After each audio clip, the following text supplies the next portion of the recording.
세계효과, 세계시지각적 효과 2차 시수업을 시작하겠습니다.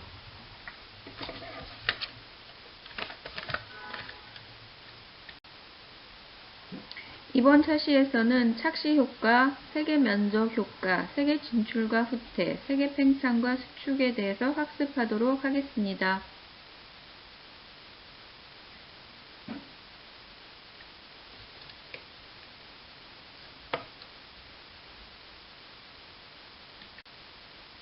세계시지각적 효과라는 것은 색을 인식할 때 느껴지는 현상이나 감각적인 경험을 일컫는데요.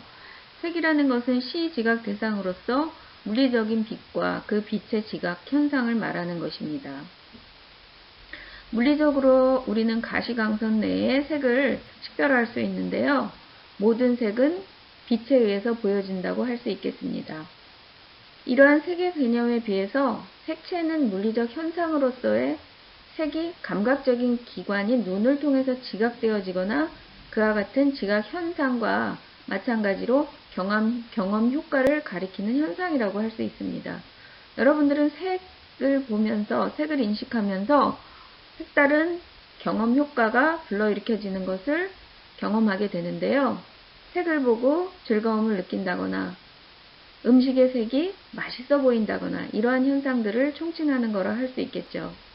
그래서 색채는 일반적으로 색이 물리적인 현상임에 비해서 색채라는 것은 심리적인 현상이 더해지는 것을 일컫는다고 정의 내릴 수가 있겠죠. 그렇기 때문에 색채학을 실용적으로 쓰는 그런 분야에서는 색채를 이렇게 설명하고 있습니다. 색채란 지각적 요소가 존재하는 관측 조건에서 색 자극을 특성으로 하는 색 감각을 색채라고 할 수 있겠죠. 이렇게 정의를 내리고 있다고 할 수 있겠죠. 그렇기 때문에 지각적 요소가 존재하는 것, 예를 들어 어떤 색표를, 색 샘플을 본다고 했을 때 우리들은 그 색채로부터 반사해서 눈으로 들어간 빛에 의해서 색표의 색을 지각한다고 할 수가 있겠죠. 이것은 표면 지각을 동반하고 있기 때문에 색표에 광택이 있는가, 없는가에 따라서 지각이 달라지고 또는 배경에 따라서 현저하게 차이가 생긴다고 할 수가 있겠죠. 따라서 색채는 물체라고 하는 지각, 다시 말해서 표면 지각을 수반하는 것으로서 심리적인 성질을 가지고 있다고 할 수 있겠죠.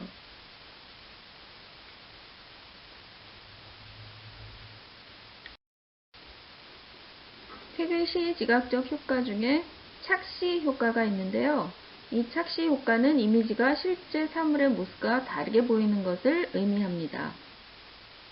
착시는 주변의 다른 정보의 영향으로 시각 자극을 인지하는 과정에서 원래의 사물에 대한 시지각적인 착각을 일으키는 현상을 일컫는데요. 크게 두 가지로 나눠서 생각해 볼 수 있습니다. 첫 번째로는 생리적, 물리적 착시이고요. 두 번째는 인지적인 착시가 있습니다.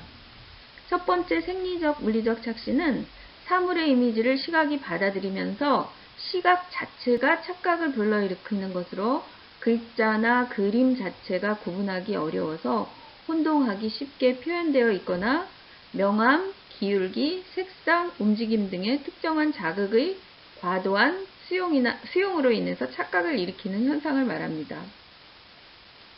두 번째로 인지적인 착시는 뇌가 눈에서 받아들이는 자극을 무의식적으로 추론하는 과정에서 발생하는 착시로 이것은 시각이 받아들인 정보를 인지하는 과정에서 뇌가 착각을 일으키는 그러한 착시 현상을 일컫는다고 할 수 있습니다. 이 인간의 눈에 있는 간상세포는 망막에 넓게 분포되어 있다고 했죠. 여러분들은 이미 눈의 구조에 대해서 학습을 하였을 것으로 알고 있습니다. 이 간상세포가 망막에 분포되어 있는데 빛의 세기에 따라서 반응하는 수용야를 이룬다고 합니다. 리셉티브 필드를 이룬다고 하죠. 하나의 간상세포가 자극에 반응하게 되면 가로 방향으로 인접한 다른 간상세포에도 자극을 전달해서 인접 수용체의 반응을 억제하는 횡억제라는 그러한 현상이 일어난다고 합니다. 이러한 이유로 인해서 명암 대비가 뚜렷한 시각 자극들을 동시에 받게 되면 그 경계면에서 자극의 수용이 억제되고 착시가 발생하게 된다고 하죠. 그렇기 때문에 뒤에서 보게 될 격자 착시의 경우 교차점의 흰색 자극이 억제되어서 검은 점이 나타나게 되고, 또 마흐 밴드의 경우 경계면에서 그라데이션이 일어나는 것처럼 보이는 이러한 착시 현상이 일어난다고 합니다.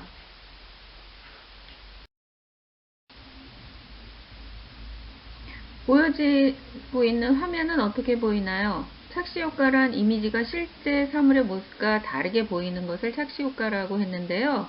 정지되어 있는 영상이지만 움직이는 것처럼 여러분들도 보이시나요? 이 착시 효과는 생리적인 착시 효과일까요? 인지적인 착시 효과일까요?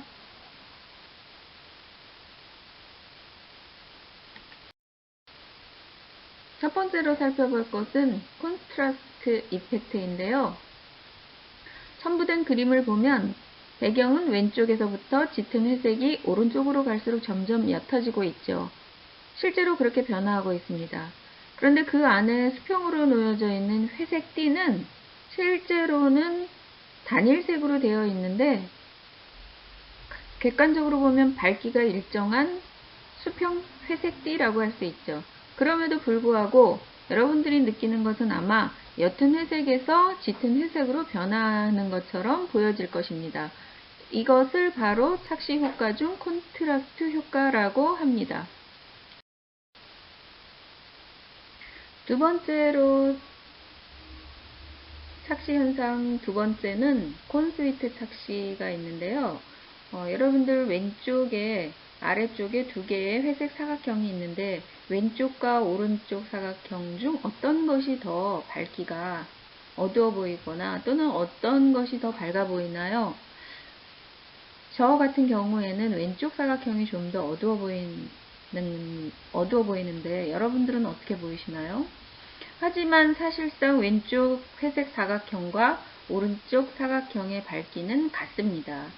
가운데 부분을 검정색으로 보이면 양쪽의 밝기가 같아 보이는 것을 확인해 볼 수 있는데요. 왜 이렇게 달라 보일까요? 왜 이러한 현상이 일어나는 걸까요? 당연히 착시 현상 때문에 그렇겠죠. 실제 명암 분포선과 지각된 명암 분포선도가 다르기 때문에 이러한 현상이 일어난다고 하는데요. 보이는 게 다는 아닌 것 같죠?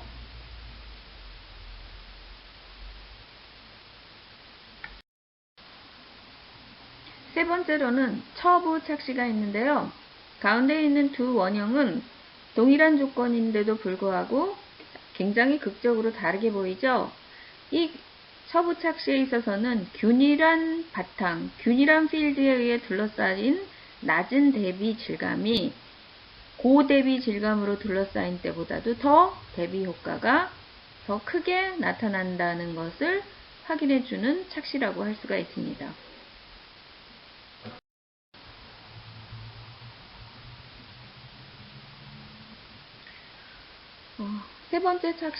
네 번째 착시로는 네커의 육면체 착시 또는 네커의 큐브라고 불려지는데요. 지금 보이는 A와 B의 도형은 보는 관점에 따라서 달라 보일 수 있죠. 첫 번째 보여지는 A는 소문자 A와 B 꼭지점에서 이것을 기준으로 볼 때 두 가지의 육면체로 볼 수 있죠. B에 표시한 동그라미로 표시한 위치 관계를 앞뒤로 바꾸게 되면 불가능한 도형이 탄생하게 되는 거죠. 불가능한 도형 또는 불가능한 물체 등은 일종의 착시 현상인데, 이게 시각에 의해서 3차원 투영도로 해석이 되긴 하지만 이것은 2차원 도형이죠. 평면상에 있기 때문에. 그리고 또 실제로도 이러한 그 3차원 물체는 불가능한 물체라고 할 수 있죠. 대부분의 이러한 그 도형을 보게 되면 얼마 지나지 않아서 이것이 불가능한 도형이라는 것을 깨닫고 모순이라는 것을 깨닫게 되지만, 자세히 보지 않으면 가능한 물체라고 보여지기도 하죠. 그러나 이것은 불가능한 물체입니다. 그래서 불가능한 도형은 굉장히 많은 부분에 등장하는데, 여러분들은 혹시 심슨 영화를 본 적이 있나요? 심슨 영화에서도 끝없이 계속되는 계단, 그것이 바로 불가능한 도형이라고 할 수가 있고 네커 육면체 착시와 같은 종류라고 할 수가 있겠죠. 다섯 번째로는 밀러의 라이어 착시를 들 수가 있는데요. 왼쪽 그림에서 보듯이 모든 수평선의 길이가 같더라도 이렇게 달라 보이는 현상을 밀러 라이어 착시라고 하고요. 오른쪽 그림에서 공간에 어떤 일소점 투시도 뷰로 표현되어 있는 공간이 보이는데요. 빨간 선이 길이가 달라 보이지만 실제로는 똑같은 것을 알 수 있습니다. 그래서 여러분들이 인테리어에서 어떤 인면이나 평면 작업을 디자인상으로 전개를 할 때 이렇게 같은 길이의 선이지만 달라 보이게도 할 수 있고 또 이렇게 애매한 길이를 주게 되면은 착시 현상을 불러일으키게 돼서 착시라는 것이 디자인상으로 응용이 될 수 있는 좋은 부분도 있지만 자칫 잘못하게 되면 위험한 행동을 불러일으키기도 하기 때문에 여러분들은 인테리어 설계에 있어서도 기능적인 면과 관련해서 이 착시 현상에 대해서 잘 이해하고 이렇게 착시로 인해서 위험한 행동을 유발시키는 디자인으로 진행이 되면 안 되도록 해야겠지요. 자, 밀러 라이어 착시의 사례 그림에 해당이 되지요. 이것은 앞장에서 본 수평선 말고도 수직선에도 똑같이 적용되는 착시라고 할 수 있습니다.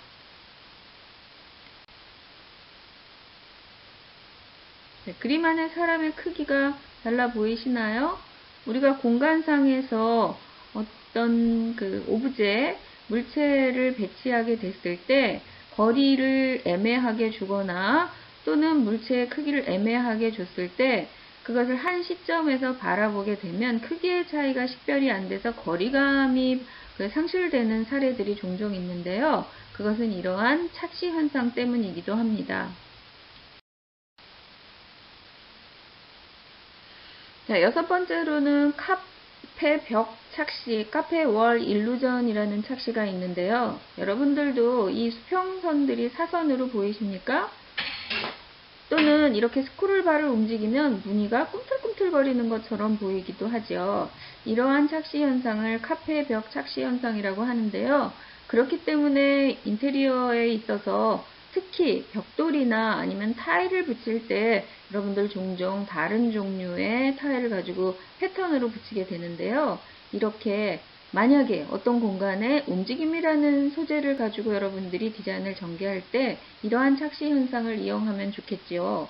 반대로는 여러분들이 타일을 붙일 때 이러한 착시 현상을 일으키지 않도록 해야 되는 공간에는 이렇게 착시 현상이 일어나지 않도록 잘 배치를 해줘야 되겠죠. 그러한 것들이 사실 디자이너의 하나의 몫이라고 생각을 합니다. 자, 이 그림은 카페 벽 착시를 설명하기 위해서 가져온 건데요. 물론 여기에도 착시 현상이 일어나긴 하지만 앞장에서 본 것처럼 적어도 그 타일들이 움직이는 것처럼 보이지는 않겠지요. 타일의 사이즈는 같은데도 불구하고 이렇게 움직이지 않도록 배치를 해줄 수도 있는 것이죠. 자, 이 그림은 첫 번째 그림과는 달리 하나의 사각형을 파란색과 흰색으로 배치를 해보았어요. 이 보여지는 착시는 기하학적이고 광학적인 착시로 이 블럭들이 엇갈려서 교대로 쌓여지면서 수평의 구분선이 기울어져 보이는 그런 착시 현상을 말하는데요. 여러분들이 지금 세 개의 이 착시, 카페벽 착시를 보면서 이 마지막에는 첫 번째하고는 달리 블랙 앤 화이트가 아니고 색이 있는 그 하나의 사각형이 배치가 되면서 복잡한 또 다른 하나의 사각이 아닌 그 형태가 인지되어지는 것을 같이 경험을 해보고 있는 중이고요. 또 어떤 부분은 돌출돼 보이기도 하죠. 그래서 이렇게 착시를 잘 알게 되면 내가 디자인 요소나 설계할 때 적극적으로 반영할 수 있는 디자인 요소가 될 수 있겠죠. 자, 일곱 번째로 에빙하우스 착시 또는 티치너 원이라고 불려지는 착시인데요. 좌우 가운데의 오렌지색 원은 서로 크기가 같지만 오른쪽이 더 커 보이지요. 이 에빙하우스 착시 또는 티치너 1은 상대적 크기 인식의 착시라고 불려지고 있습니다. 이 착시를 발견한 사람은 독일의 심리학자인 헤르만 에빙하우스이고요. 또 에드워드 티치너가 1901년 실험심리학 교과서에 소개하면서 대중화되었다고 알려져 있습니다. 가장 잘 알려진 착시 버전을 여러분들은 보고 있는데요. 동일한 크기의 두 개의 원이 서로 가까이 배치되고 하나는 큰 원으로 둘러싸이고 다른 하나는 작은 원들로 둘러싸여 있죠. 원의 병치 결과 큰 원으로 둘러싸인 중심원은 작은 원으로 둘러싸인 중심원보다 작게 보이죠. 그래서 이것을 상대적 크기 인식의 착시라고 불려집니다. 자, 다음으로는 전경과 배경 착시, Figure and Ground Illusion이라고 불려지는 것인데요. 이것은 앞 시간에 공부했던 게스탈트 심리학자들에 의한 것입니다. 게스탈트 심리학은 인간의 인지가 전체적인 것을 종합적으로 판단하려는 경향이 있다고 역설을 하였는데요. 오리토끼의 착시는 게스탈트 심리학의 인지이론을 뒷받침하는 가장 대표적인 그림이라고 할 수 있죠. 여러분들은 이 그림이 무엇으로 보이나요? 오리로도 보이고 토끼로도 보인다고 합니다. 이 그림을 토끼로 인식할 때에는 오리의 부리가 토끼의 귀로 인식이 되죠.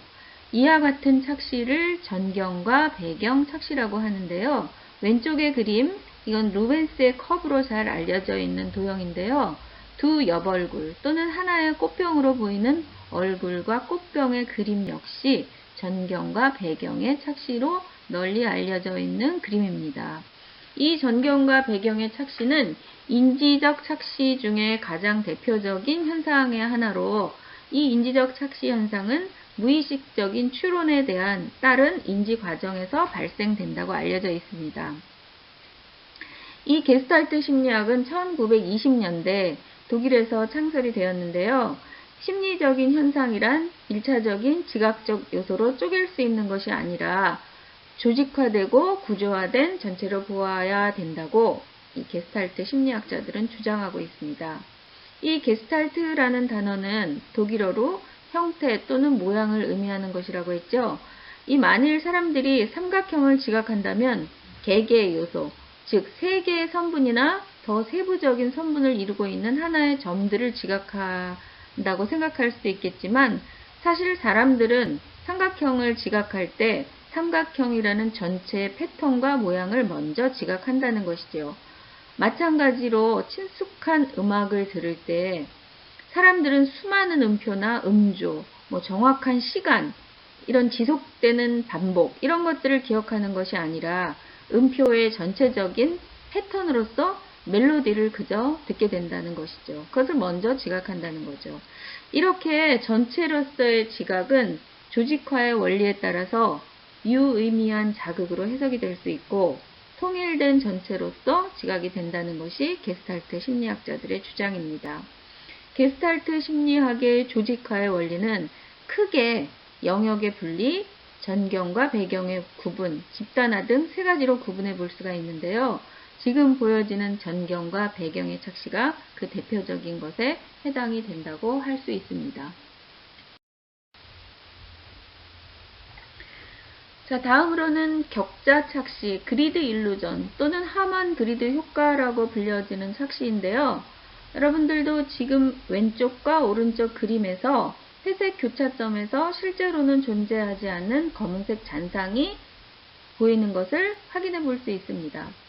이 하만 그리드 효과라는 이 착시는 헤르만 격자라고 불려지기도 하는데요. 물리학자 헤르만에 의해서 발견이 되었습니다. 격자를 보면서 교차하는 점마다 이렇게 그 회색 점들이 보이게 되는데요. 그 이유는 시각 신호 전달의 첫 단계가 되는 망막 신경절 세포 때문이라고 합니다. 망막 신경절 세포는 수용장의 가운데에 빛을 받으면 흥분이 되고 수용장의 주변이 빛을 받으면 활동이 억제되는 세포라고 합니다. 이 망막 신경절 세포의 성질을 알고 있으면 헤르만 격자 착시를 간단하게 이해할 수가 있는데요. 바로 흰 선의 교차점을 인식하는 망막 신경절 세포가 흰 선을 인식하는 세포보다 억제된 신호를 보내기 때문에 이러한 착시 현상이 일어난다고 합니다.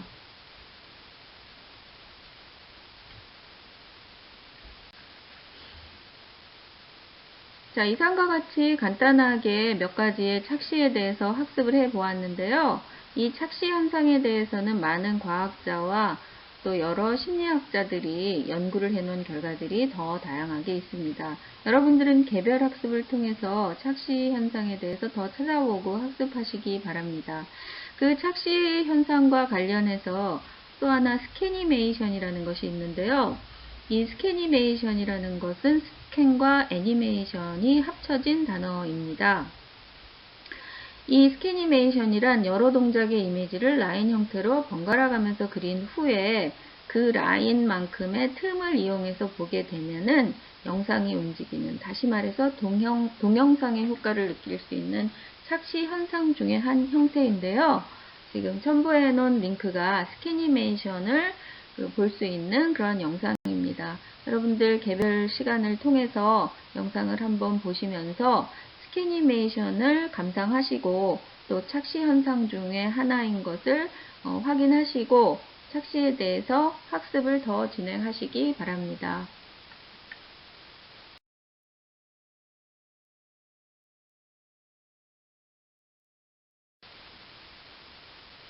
다음은 색의 시지각적 효과 중에 색의 면적 효과입니다. 색의 면적 효과는 같은 색이라도 면적이 크고 작음에 따라서 명도가 다르게 보이는 현상이고요. 면적이 크고 작음에 따라서 색의 지각 반응은 다르게 변화한다는 것을 알 수 있습니다. 작은 면적보다는 큰 면적의 색이 밝고 보다 선명하게 느껴지지요. 큰 면적의 색은 실제보다는 명도와 채도가 높아 보이고 밝고 선명하게 보이지만 작은 면적의 색은 실제보다 명도와 채도가 낮아 보이는 것을 확인할 수 있습니다. 반대로 어둡게 느끼는 색은 면적이 커지면 한층 더 어둡게 느껴집니다. 색의 시지각적 효과 중 색의 진출과 후퇴에 대해서 학습하도록 하겠습니다. 진출색은 어드밴싱 컬러라고 하고요. 후퇴색은 리시딩 컬러라고 할 수가 있죠. 진출색은 배경색보다 진출하는 느낌의 색을 진출색이라고 하고 일반적으로 난색이면서 고채도의 색이 진출색이라고 할 수 있습니다. 후퇴색은 배경색보다 후퇴하는 느낌의 색이고요. 한색과 저명도의 색이 후퇴색이라고 할 수가 있습니다. 아래 그림에서 보듯이 노란색이 파란색보다 가깝게 느껴지고 그렇기 때문에 노란색은 진출성이 있고 파란색은 후퇴성이 있다라고 설명할 수 있습니다.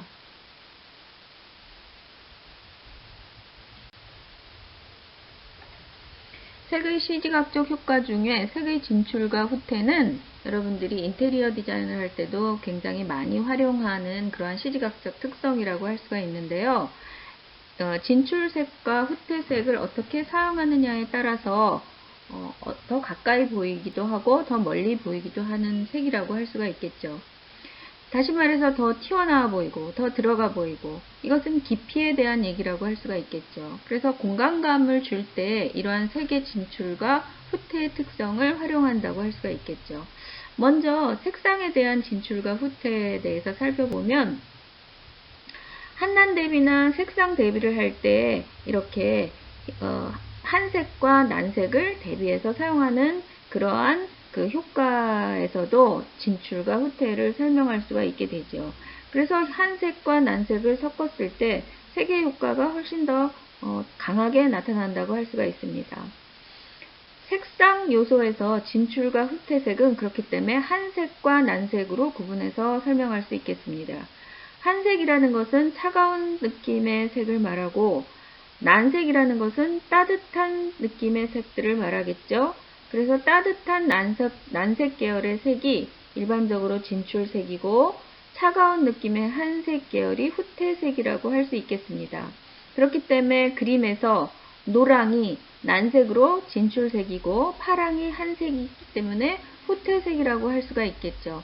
색상으로만 구분하면 한색과 난색을 가지고 진출과 후퇴를 설명해 볼 수 있겠습니다.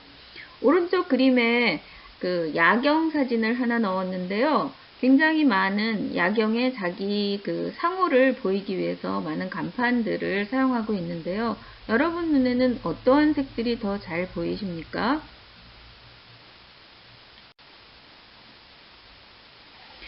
색의 진출과 관련해서 색의 3속성 중 명도를 가지고 한번 살펴보도록 하겠습니다. 명도라고 한다면은 흰색과 검정색으로 설명해 볼 수가 있겠는데요. 흰색은 명도가 가장 높은 색이고 검정색은 명도가 가장 낮은 색이라고 할 수 있겠죠. 색은 밝을수록 가까워 보이는 진출색이 되겠고 어두울수록 멀리 보이는 후퇴색이 되겠습니다.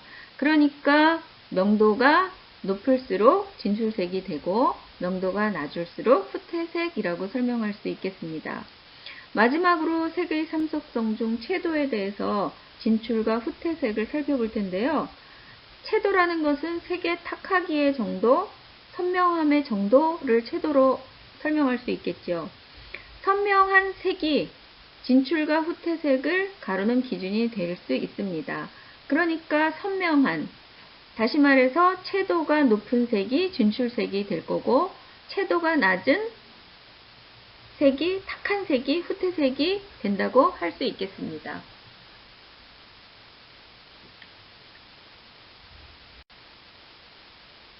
다음으로는 색의 시지각적 특성, 색의 수축과 팽창에 대해서 학습해 보도록 하겠습니다.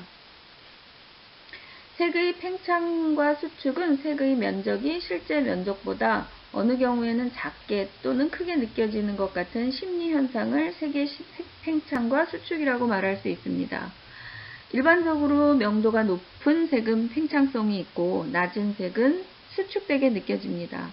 즉 명도가 높은 색은 외부로 확산되려는 현상을 나타내고 낮은 색은 주로 수축하려는 현상을 나타냅니다.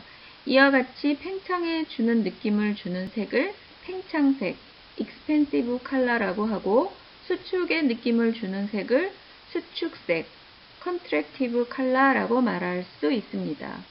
팽창색은 실제 크기보다 팽창되어 보이는 색을 말하겠고요. 그렇기 때문에 명도가 높고 팽창과 확산을 주는 색으로 난색이면서, 다시 말해서 따뜻한 색이면서 고명도의 고채도의 색이 팽창색에 해당한다고 할 수가 있겠습니다.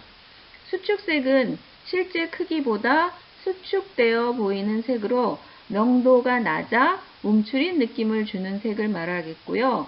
수축색은 그렇기 때문에 한색, 차가운 색이면서 명도가 낮은 저명도의, 명도가 낮은 저채도의 색이 수축색에 해당이 된다고 할 수가 있겠습니다. 아래 그림에서 보듯이 명도가 밝은 색인 빨강은 진출, 팽창되어 보이지만 차가운 색인 파랑은 후퇴, 수축되어 보이는 것을 확인해 볼 수 있습니다. 자, 이 사진에서 보듯이 두 남성은 각각 파란색의 셔츠를 입고 있습니다. 두 남성 중 어떤 남성의 그 옷이 더 수축, 팽창되어 보이는지 비교해 보십시오. 이렇게 그 수축과 팽창은 채도와 관련해서 영향을 받습니다. 채도와 관련해서는 채도가 높아서 색이 선명해지면 팽창되어 보이고 채도가 낮아져서 탁하고 또 진하고 회색에 가까울수록 수축되어 보인다고 할 수 있겠죠. 여러분들 눈에도 오른쪽에 셔츠를 입은 그 남성이 더 수축되어 보이고 날씬해 보인다는 것을 확인해 볼 수 있습니다.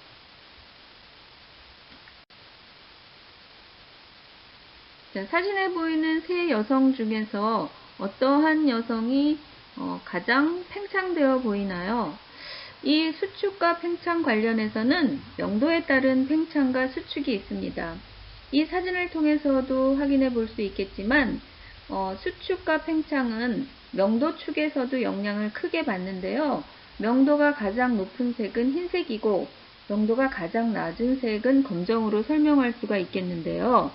낮은 명도의 검정에 가까울수록 수축되어 보이고 명도가 높아져서 흰색에 가까울수록 팽창되어 보이는 효과가 있다고 할 수가 있겠죠.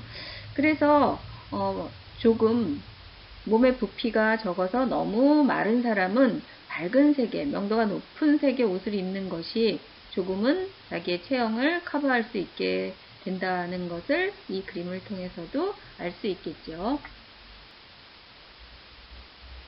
이상과 같이 수축과 팽창 역시 색의 3속성인 색상, 명도, 채도 다 관련이 있는 것을 확인해 볼 수 있었습니다.